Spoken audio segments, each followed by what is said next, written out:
Alright, what's going on, y'all? It's Cooper here, one half of FCSN, and last night the SEC released its 2015 football schedule. In this video, I'm going to break down the top non-conference matchups that aren't a year thing, like a rivalry type game, that teams are scheduling to boost their stock for the college football playoff. Before we jump into that, if you want to see all the games, I left a link in the description below that shows you every SEC team schedule for this upcoming season and then week by week stuff. Some of the big games that jumped off the board for me right away was the Georgia-Alabama game. Those are two teams, that usually don't play each other. East versus West should be a great game. But I'm going to go ahead and jump into the top notable non-conference games. With that said, let's go ahead and jump right into it. First thing that caught my mind was South Carolina, North Carolina. South Carolina down a little bit this year, but their program has always been pretty good. They'll be on the rise next year. A little bit of a rebuilding year. I think they'll be fine. North Carolina, on the other hand, they're not living up to expectations this year. I believe they started the year at number 23 or 22, and they just not looked all that great. Gave Notre Dame a run for their money, but besides that, haven't played to the best of their ability. But they've been recruiting better. That program's on the rise as well. This could be a better game than people think it may come out to be. Then moving on, we get Alabama and Wisconsin. Alabama's going to have to reload with the loss of Amari Cooper, probably TJ Yeldon.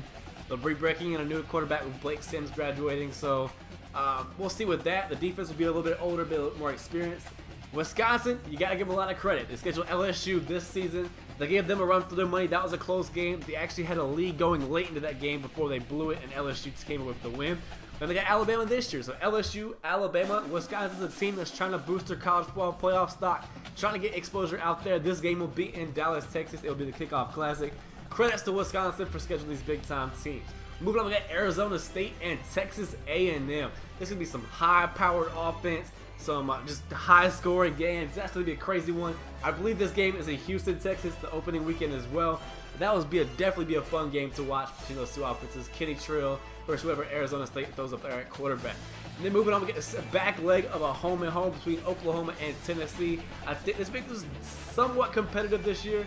It wasn't as much as a blowout as people expected it to be. I think Tennessee on the rise a little bit may give Oklahoma a good game next year. That will be a fun one to watch.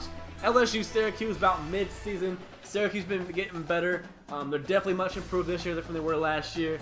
LSU going to get a lot better on offense next year because they are very young. This may not be the best game, but it's an SEC-ACC matchup mid-season, and you got to credit these teams for not putting cupcakes on their schedule. Definitely going to help them boost their college football playoff stock. The last one I wanted to talk about was Auburn and Louisville. This one's in Atlanta opening weekend as well, I believe. This is going to be a crazy one. Louisville, a little bit rebuilding year on the offensive side of the ball. They'll be more experienced. Auburn losing Nick Marshall. This is going to be a crazy game.